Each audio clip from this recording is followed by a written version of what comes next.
The 75-day hard challenge is not merely a physical discipline, it is a crucible of transformation where the soul is tested against its own shadows. For 75 days, you will awaken to the mirror of your own will, your own fear, your own forgotten power.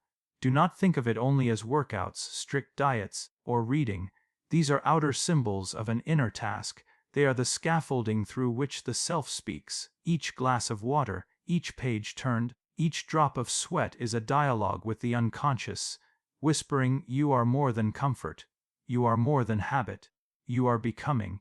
There will be moments when your body cries for ease, when your mind whispers that one skipped day does not matter. But remember, it is in these shadows that your true enemy lies. Laziness is not simply the absence of energy, it is the surrender of spirit. Excuses are not innocent thoughts, they are the masks of resistance. For 75 days, you will practice discipline not for the world's applause, but for the forging of your own inner kingdom. Each repetition, each sacrifice, each unyielding eyes to the task, is a stone laid in the temple of your character. Understand this transformation is never comfortable. To endure this challenge is to enter into an alchemical fire where the lead of your old self is transmuted into the gold of your true being. This is individuation through discipline, a sacred path to wholeness. And when the 75 days pass, you will not simply have a stronger body or sharper habits. You will carry something eternal, the unshakable knowledge that you can face chaos and bring order, that you can stand in the storm and remain untouched, that you can command the self to rise above the animal of desire and the fog of excuses. The 75-day hard challenge is more than a program of discipline, it is an archetype, a living myth written in the language of struggle and endurance. In Jungian thought, the archetype is not a mere idea but a primordial image. Something older than culture itself, something that dwells in the collective unconscious and shapes our journey. When you step into this challenge, you are not just committing to habits. You are stepping into a sacred story that countless souls before you have lived in different forms. It is the archetype of the warrior, the pilgrim, the seeker who abandons comfort and chooses the harder path for the sake of transformation. Each day becomes a symbolic battlefield where you meet the same forces humanity has always wrestled with: resistance, fatigue, doubt, and temptation. To endure is to embody the universal pattern of the hero's confrontation with chaos. This is why the challenge feels so daunting. It carries with it the weight of ancient trials, of fasting in deserts, of climbing mountains, of entering the wilderness to emerge renewed. The body may believe it is lifting weights, following a regimen, or pushing through fatigue, but the soul knows it is walking into the archetypal fire of rebirth. To embrace this challenge is to answer an inner summons, a call that says, you must go further than comfort allows, you must break through the boundaries of who you believe yourself to be. In doing so, you participate not only in your personal growth, but in the timeless drama of the human spirit striving toward wholeness. This is why the 75 days matter, because within their structure, you enact the eternal myth of transformation, and in that myth, you discover the truth of who you are becoming. The shadow is not an enemy waiting to be vanquished, but a part of you that has been exiled. The instincts, fears, desires, and shame you learned to hide so you could belong, survive, or feel safe. In the context of the 75-day challenge, the shadow will not arrive as a philosophical idea. It will arrive as a small, everyday voice that offers 1,000 plausible reasons to stop. It will be the sudden soreness that feels catastrophic, the memory of a single slip used as proof that discipline is impossible, the neat little rationale that, today is different, or, I deserve a break. These are not neutral failures. They are symbolic enactments of what has been locked in the dark of your psyche. When you yield to them, you are not merely skipping a workout. You are reinforcing patterns that have been governing you beneath awareness. To confront the shadow is to bring light to those hidden motives without moralizing. Notice first how the shadow speaks with sarcasm, minimization, righteous anger, or seductive softness. Observe what it protects, often a more painful fear: loss of identity, the vulnerability of being seen, the terror of sustained effort, or the belief that comforts are the only available sanctuary. Recognize the projections when you call something impossible. In the world, check whether you are projecting an internal judgment onto external reality. This naming is not a shame exercise, it is an act of clarity. Call the thought by its true name, fear, old habit, grief, and you disarm its authority. Practical confrontation is simple in form, but demanding in practice. When resistance rises, slow down and name it. Write it down. Ask where this voice learned to speak and what it wanted to keep you from losing. Make small, testable bargains with the shadow. Allow the feeling, but refuse the narrative that gives it power. Convert the energy of avoidance into deliberate acts.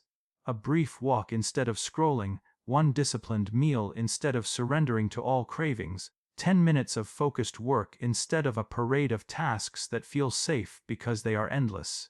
These tiny refusals of the shadow's logic accumulate. They are the quotidian rituals of individuation. Integration does not mean annihilation. The shadow, once faced, becomes a source of energy and honesty rather than a hidden saboteur. You will recover parts of yourself that were bound up in avoidance, a fiercer commitment, genuine self-compassion that is not indulgent, and a clearer sense of limits and capacities. Over 75 days, each moment of resistance is an invitation to know yourself more deeply. Meet it with curiosity, steady attention, and the willingness to act in spite of discomfort. And what was once darkness will become a deeper ally in the work of becoming whole. Discipline, when approached through the lens of individuation, is not a rigid cage imposed upon the self, but a deliberate alignment with one's deeper purpose. It is the conscious act of choosing structure so that chaos does not consume the psyche. To Jung, individuation was the great task of life, the unfolding of the self, the harmonizing of the conscious and unconscious, the discovery of wholeness. The 75-day challenge is not only a test of endurance, it is an initiation into this very process. Every disciplined act is a brushstroke on the canvas of your becoming. When you rise early to train, when you hydrate with awareness, when you read instead of scrolling, you are not merely building habits. You are shaping the dialogue between your will and your deeper self. Discipline, in this sense, is not suppression. It is not the ego-crushing instinct, nor the denial of joy. It is integration. It is the ego standing upright before the chaos of desire and saying, I will not be ruled by fragments of myself. I will weave them into something whole. The undisciplined life, left to drift, is like a dream without interpretation, chaotic, filled with images but without meaning. Discipline interprets. It gives pattern, context, and direction. By committing to 75 days of unbroken effort, you are engaging in a ritual of alignment. The body, the mind, the emotions, and even the unconscious are gradually drawn into coherence. Your actions cease to contradict your aspirations, your daily movements become symbols of a greater destiny.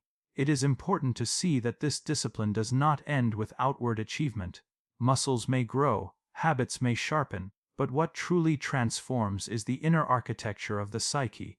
Through repeated acts of discipline, you learn to trust yourself. The self no longer remains an abstract ideal but a living reality, felt each time you conquer resistance and follow through.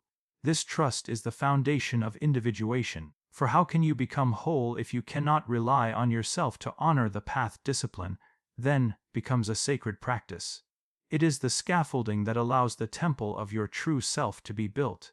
And when the 75 days have passed, what remains is not the routine itself, but the structure it has carved into your soul, a structure capable of holding the weight of your highest potential. Alchemical transformation is the secret heart of every true discipline, and the 75-day challenge is one of its modern crucibles. The ancients spoke of turning lead into gold, but Jung taught us that the alchemists were not merely obsessed with metals.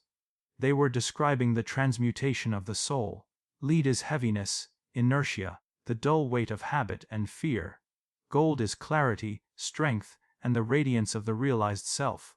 The fire that burns between the two is the daily struggle of commitment, the furnace of repetition, the refusal to surrender when comfort tempts you back into mediocrity. Each act of discipline is an alchemical operation. The first days are like calcination, burning away illusions, facing the raw discomfort of leaving behind an old way of being. This is why the beginning feels unbearable, as though part of you is dying, because it is. The fragile ego structures that once relied on excuses cannot survive the flame. Then comes dissolution. When the body aches, when your schedule bends, when you feel scattered and uncertain, the old boundaries dissolve, and you are left in the chaos of change. But if you endure, you enter coagulation, the gradual solidifying of a new identity, the realization that discipline is no longer foreign, but woven into your very nature. This symbolic chemistry is not about perfection but transformation. Sweat becomes the solvent that dissolves resistance. Hunger and sacrifice purify the will. Repetition tempers the raw ore of desire into the steel of constancy. Each page you read, each gallon of water you drink, each moment of saying yes to the task and no to the shadow. These are ingredients, slowly combining in the hidden vessel of the psyche. The old self resists, but the alchemical process does not pause. The fire continues until a new form emerges. And when you complete the 75 days, you will not simply look different or move differently. You will have transmuted something far more precious, the conviction that change is possible, that the dullness of ordinary life can be refined into something luminous. You will hold in your hands not only the gold of accomplishment, but the philosopher's stone of inner mastery. The knowledge that within you exists the power to turn even your lowest states into sources of light. This is why the challenge is more than habit building. It is an alchemy of the soul.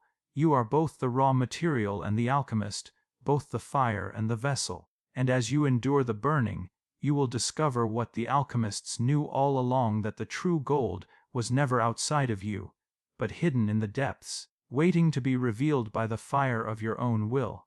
Inner victory is the triumph that cannot be measured by applause, photographs, or the admiration of others. It is the quiet, unshakable certainty that you have met yourself in the rawest conditions and refused to abandon your own becoming. Many enter the 75-day challenge with an eye on external rewards, a stronger body, sharper habits, a sense of pride in consistency. Yet beneath these visible outcomes lies a deeper conquest, the reclamation of sovereignty over your own soul. The greatest battle is never fought against weights, diets, or weather. It is fought against the voice that tells you to surrender, against the inertia that prefers the warmth of the familiar, against the ancient doubt that whispers, "You are not strong enough." To silence this voice is not to kill it, but to rise above it, to walk past its arguments without bowing. Each time you choose action over excuse, you do more than build resilience. You inscribe upon your unconscious the truth that you are capable of commanding your own destiny. This victory is not loud. It does not arrive with fireworks or grand declarations. It announces itself in the subtle but profound shift of how you inhabit yourself. You walk differently. Not because your body has changed, but because your will has become trustworthy. You speak differently, not with arrogance, but with the grounded tone of one who has faced resistance and endured. You carry yourself differently, because deep inside, you know you cannot be bribed by comfort nor defeated by fleeting temptation, and this inner victory is eternal. Bodies will age, circumstances will shift, habits may evolve, but the memory of self-conquest cannot be erased. Once you have proven to yourself that you can rise for 75 days in defiance of excuses, you carry that proof forever. It becomes a hidden shield, a wellspring of courage you can draw upon when new storms arrive. In Jungian terms, this is the integration of strength into the self. It is no longer a mask you wear or a temporary achievement you grasp, but an enduring part of your inner architecture. You become less fragmented, less at war with yourself, because you have chosen unity over division, clarity over confusion, mastery over surrender. The true prize, then, is not that you finish the challenge, but that the challenge finishes its work within you. You become the one who no longer doubts, no longer negotiates with weakness, no longer fears the shadows that once ruled in silence. You become, in essence, untouchable, not because the world has changed, but because you have. Wholeness is not given freely, it is earned through the crucible of struggle. The human spirit is not shaped in ease, for ease lulls the psyche into forgetfulness. Struggle awakens it. When you commit to the 75-day challenge, you are not simply inviting effort. You are summoning struggle as a teacher, a mirror, and a forge. Jung taught that individuation, the journey toward wholeness, requires a descent into conflict with the unconscious, with the shadow, and with the fragments of the self that resist integration. In the same way, each day of discipline demands you face not only external obstacles, but the divided forces within you. Struggle is the meeting point of opposites: fatigue and determination, desire and restraint, chaos and order. Without this tension, there is no growth. Muscles strengthen only when torn and rebuilt. The psyche grows only when it is tested by resistance. Each obstacle you endure is not a punishment, but an alchemical pressure that draws hidden capacities to the surface. What once seemed impossible becomes achievable, because struggle has forced dormant energies into life. Through this process, you become not a fragment of who you are, but the whole, one who has unified will and body, dream and action, desire and discipline. To embrace struggle is to cease seeing it as an enemy. Many resist it, hoping for a smoother path, a lighter burden. Yet the paradox is this: to flee struggle is to remain divided, fragile, dependent upon circumstances for peace. To accept struggle is to weave it into your being, to allow it to sharpen, temper, and strengthen you. Pain becomes not just suffering but instruction. Difficulty becomes not just resistance but initiation. With every hard day endured, you move closer to wholeness, for you no longer fracture yourself into the one who dreams and the one who acts. You become both at once. The 75 days become a sacred pilgrimage in which you are broken and remade, tested and renewed. Struggle strips away illusions, forcing you to confront who you truly are when no one is watching, when nothing is easy, when every fiber of you seeks release. And in that naked honesty, you meet your whole self, not the edited image, but the raw truth of your endurance. Wholeness through struggle is not perfection, it is integration. It is the recognition that you are strong not because you are untouched by hardship, but because you have allowed hardship to carve depth into your being. In this way, struggle ceases to be merely pain and becomes meaning, the sacred fire that burns away the false and reveals the eternal within you. Legacy is not carved only in monuments, trophies, or the fleeting applause of others, it is etched first into the soul. The 75-day challenge, when endured fully, leaves behind more than visible results. It inscribes a deeper pattern within you, one that outlives the 75 days themselves. Habits may shift, bodies will change, routines will evolve, but what remains indestructible is the memory of your conquest. The knowledge that you once stood face to face with your limits and did not turn away. That knowledge becomes your legacy, not only to the world but to yourself. This inner record is what Jung would call an archetypal imprint, a timeless reminder that the human spirit is capable of transcending inertia and calling forth greatness. Long after the details of the challenge blur, the essence of it will remain. You will carry the silent strength of knowing you endured, and this strength will speak through you in ways words cannot capture. In the way you hold yourself, the way you face difficulty, the way you refuse to shrink before life's demands. And beyond yourself, this legacy ripples outward. Others may never know the exact hours you labored, the moments you wrestled with excuses, the tears you hid from the world, yet they will feel the presence of your transformation. For the one who has endured radiates a different kind of energy, one that quietly challenges others to rise. Your discipline becomes not only your own inheritance, but an invitation to those around you to seek their own path of transformation. In this way, the legacy transcends the individual, it becomes part of the collective. A true legacy is not about what you leave behind after death, but about what you awaken while alive. Each disciplined act in these 75 days is a seed planted in the unconscious, a seed that may blossom years later, when new trials arise, when the temptation to surrender reappears. In those future moments, your legacy will whisper back to you, "You have endured before. You can endure again." That whisper may be the difference between collapse and persistence, between despair and renewal. The lasting legacy of the challenge, then, is not in the external narrative, but in the inner architecture it constructs. It is a permanent reordering of your relationship with yourself. You no longer see discipline as punishment but as freedom. You no longer see struggle as cruelty but as initiation. You no longer see yourself as fragmented but as whole. This shift, once made, cannot be undone. It becomes part of who you are, carried silently into every future endeavor, every challenge, every unknown horizon. Thus, the 75-day challenge does not end on the 76th day. It continues in the way you live, in the way you face hardship, in the way you hold yourself accountable to your own becoming. This is the true legacy, not temporary strength, not fleeting achievement, but the eternal proof that you have touched the depths of your will and risen with something unbreakable. And that unbreakable essence is what you carry forward, not just for yourself but for all who encounter your light.